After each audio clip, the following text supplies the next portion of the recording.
Kalau yang nomor 3 ini Mas, yang paling bagus ya kan, seger. Karena ini sudah menggunakan unsur Ganjarium mahfudioksida namanya Mas. Ini investasi fotosintesisnya bagus, sehingga menghasilkan pohon yang kokoh, kuat, tahan banting, tahan badai ini Mas. Gatut kaca tulangnya besi, ototnya kawat. Bagi Ganjar Mahfud, tuanku adalah rakyat. Jual monggo ya Pak. Mangga Bu.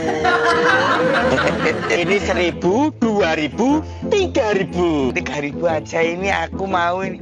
Putih mulus ya toh, banyak vitaminnya. Sehat ini. Ya udah 2 kilo. Oke, kalau dikonsumsi nanti jadi semangat kerja.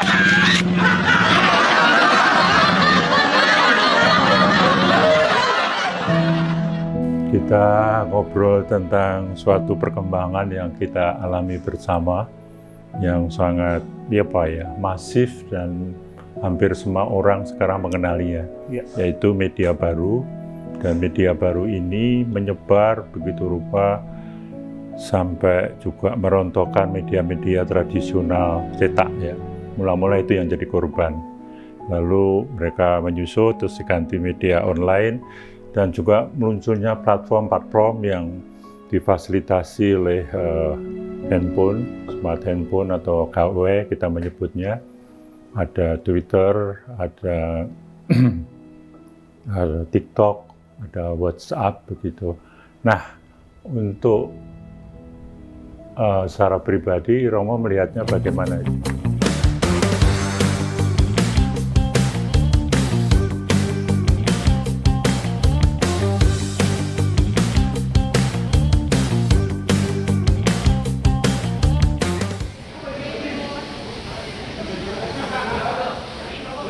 Kalau saya pribadi, selalu saya mengatakan dengan dalil bahwa alat-alat teknologi baru itu dalam segi pertemuan atau perjumpaan itu menjauhkan yang dekat, tapi mendekatkan yang jauh. Artinya, misalnya HP ya, begitu orang pakai HP satu keluarga dengan anak-anaknya, itu yang dekat belum tentu anak-anaknya itu langsung dengan orang tuanya. Dia pakai HP itu untuk hubungan yang luar kan. Sampai harus diingatkan oleh orang tua. Itu misalnya contohnya. Tapi kalau saya menilai, itu positifnya adalah bahwa alat-alat ini memudahkan. Artinya untuk hampir semua yang dulu misalnya transportasi, komunikasi, lalu pengurusan yang macam-macam itu jadi cepat. Jadi memudahkan dalam arti ini adalah membuat efisiensi itu cepat. Pengawasan atau peringatan atau katakanlah ya keterlibatan orang tua masih sangat dibutuhkan ya di dalam kemajuan era digital ini. Sehingga termasuk juga bukan hanya orang tua, pendidik itu. Lalu guru, dosen itu sekarang begitu. Negatifnya itu sekarang dipakai alat itu. Kalau ujian itu memakai alat itu, makanya guru ketambahan kalau ujian itu harus disingkirkan alat itu. Tidak boleh dipakai karena untuk nyontek dan segala macam dari luar ya. Nah, saya mau bicara bahwa akhirnya orang-orang yang menciptakan alat-alat canggih ini selalu punya power, kekuasaan. Dan kekuasaan itu selalu berkait dengan kepentingan. Nah, kepentingan itu untuk apa? Tadi saya katakan bahwa seorang yang humanis ya untuk kepentingan manusianya. Kalau semua alat-alat itu demi kemanusiaan, maka soal kebohongan tadi, yang hoax, yang dimanipulasi tadi, dia bertanggung jawab mengenai soal kebenaran yang sesungguhnya itu. Nah, ketika orang dikerubungi di semua lini adalah hoax, lalu hoax kebohongan yang diulang-ulangi terus dengan power itu akan dianggap sebagai kebenaran. Apakah semacam penangkalnya atau semacam jalan keluarnya adanya suatu literasi kepada masyarakat luas ya Romo ya, harus semakin disemaikan kepada anak didik semakin di bangku sekolah dasar barangkali, sehingga saya juga pernah mendengar anak yang terlampau kecanduan HP itu pada umur-umur sekolah malah tidak bisa berbicara. Akhirnya literasi, akhirnya keluarga.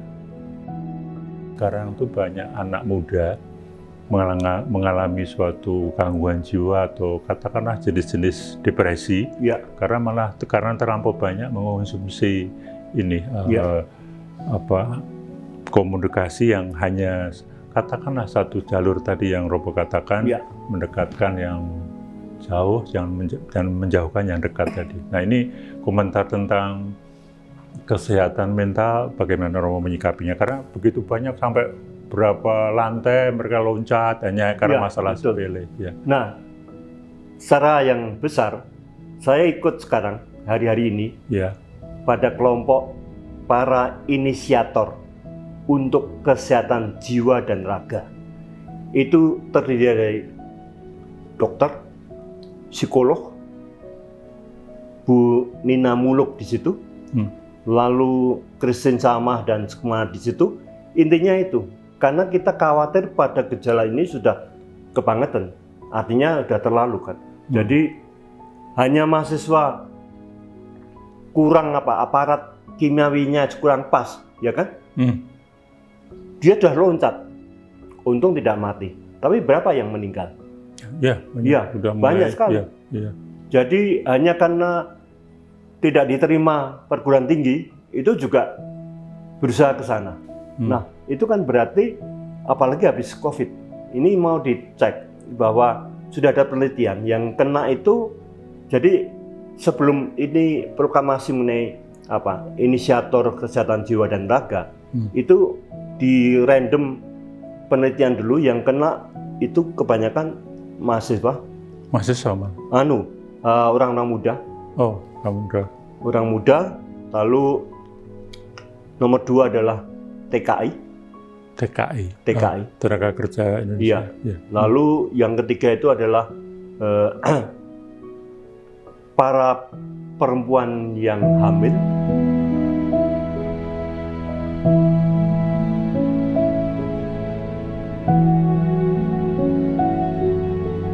Sekarang ini kita kan sudah dekat ke masalah pemilu pemilihan presiden.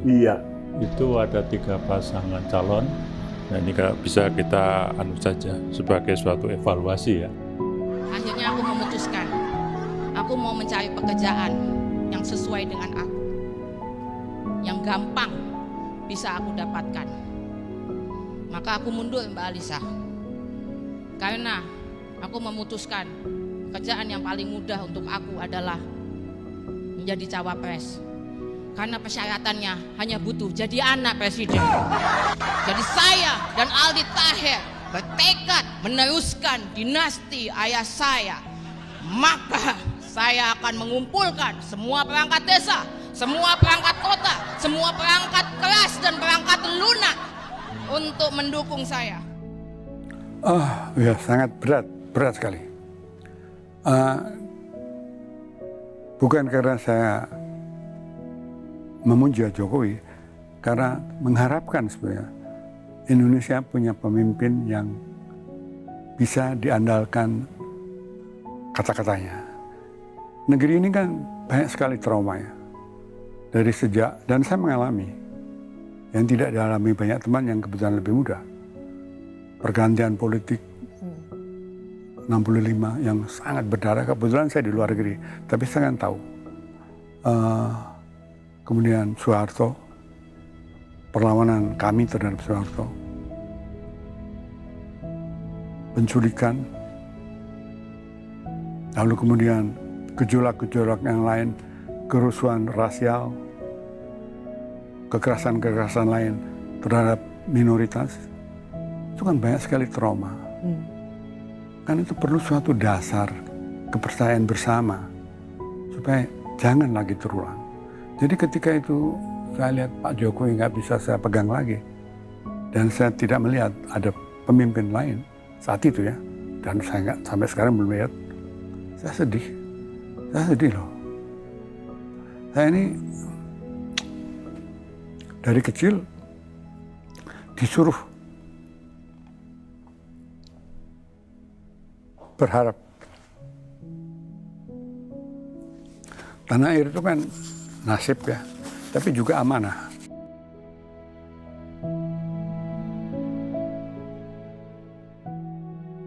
Kalau yang pertama, medsos atau media sosial itu dengan prinsip bahwa diulang-ulangnya kebohongan yang disampaikan oleh medsos itu lama-lama akan menjadi kebenaran.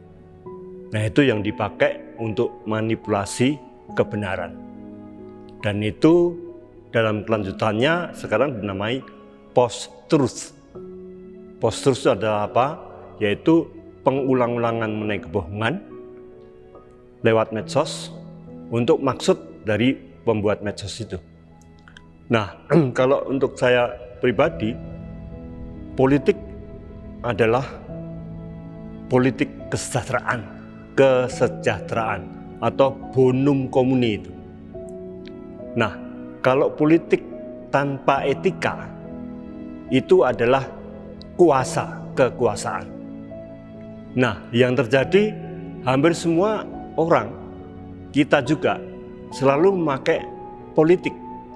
Tapi politik yang terjadi adalah kepentingan kan.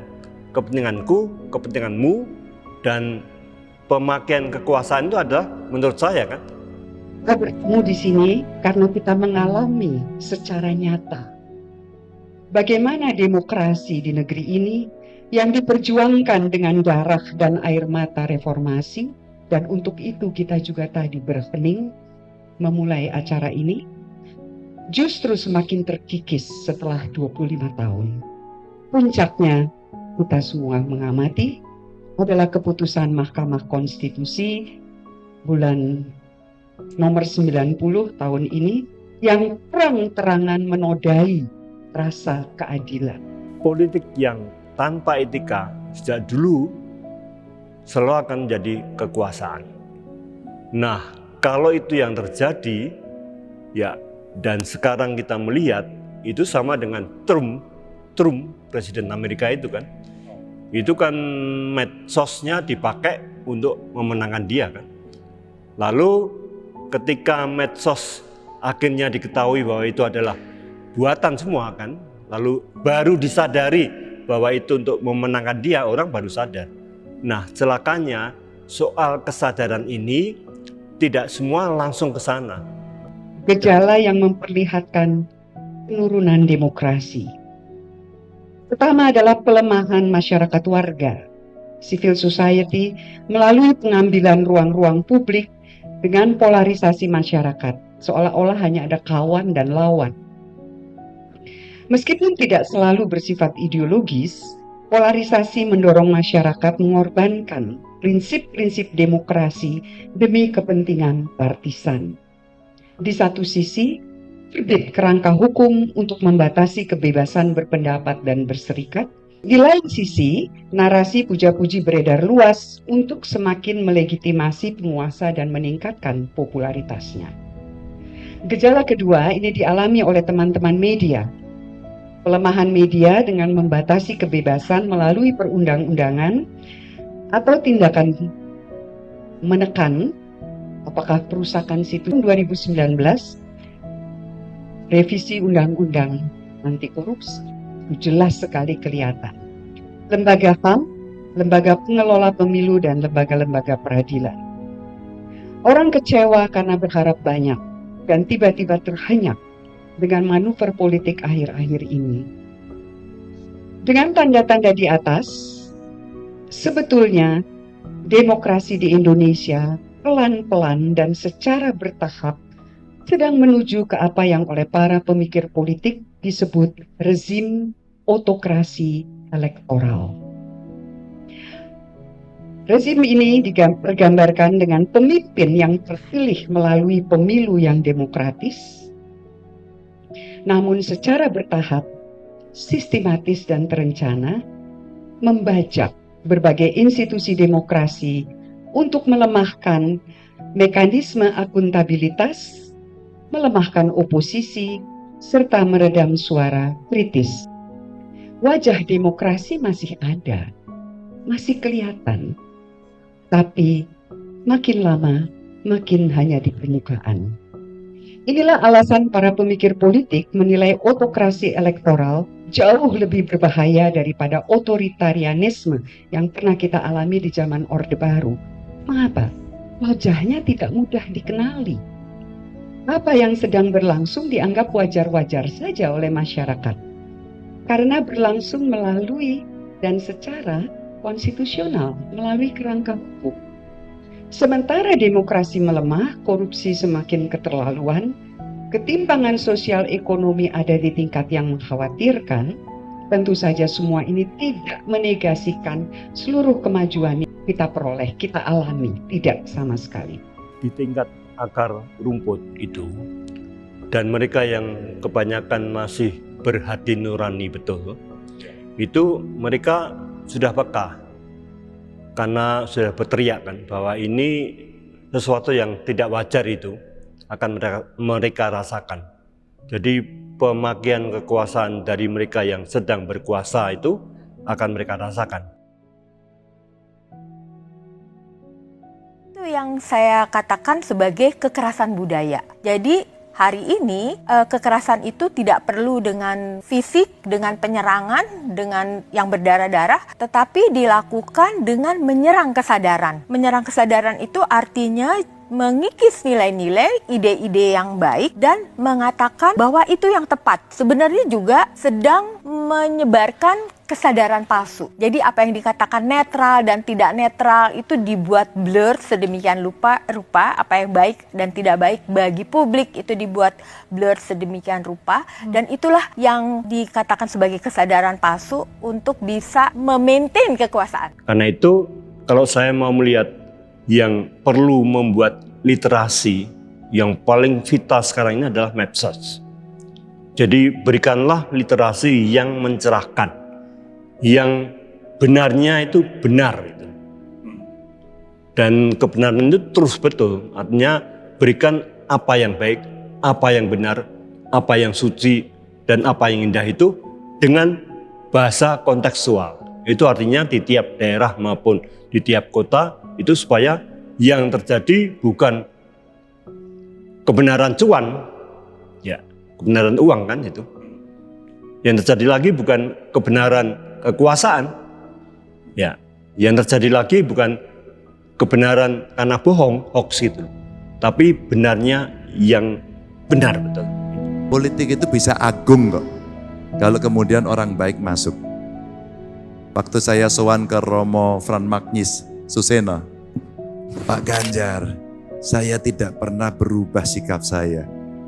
Pemilu itu sedang tidak mencari orang yang baik, yang mampu, tidak. Pemilu itu mencegah orang jahat berkuasa.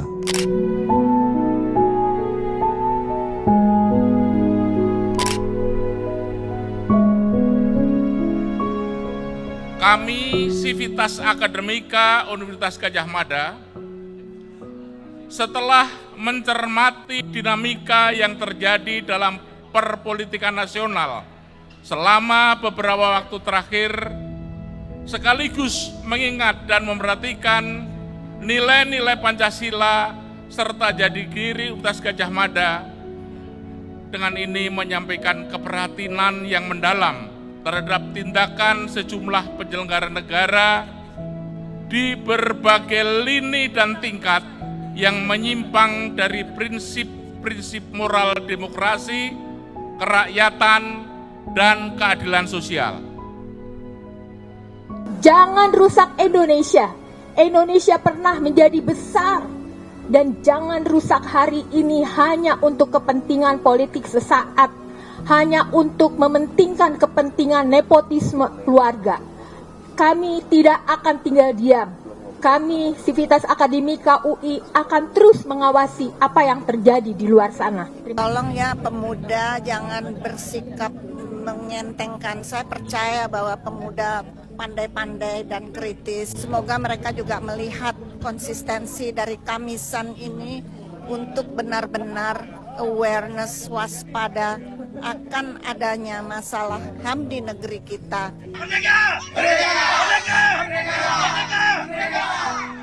Ya saya kira ini kesempatan sekali seumur hidup ya, bahwa kalau kita tidak mau memperjuangkan Mas Ganjar, dia yang paling pantas jadi presiden. Kita akan nyesal seumur hidup nanti. Silahkan memilih dengan cerdas menurut hati nurani. Hati nurani kan ada yang bodoh ya. Kalau memilih jangan pilih pakai hati nurani yang bodoh, tetapi yang cerdas. Itu artinya mempertimbangkan segala macam. Bukan lautan hanya kolam susu, pilih nomor 3, 2 atau 1. Terserah silakan dukung jagoanmu, asal jangan maki-maki saudaramu. Bukan lautan hanya kolam susu, 14 Februari ke KPU. Jangan golput, gunakan hak suaramu. Masa depan Indonesia di tanganmu. Orang bilang tanah kita tanah surga, tapi kok masih gampang diadu domba.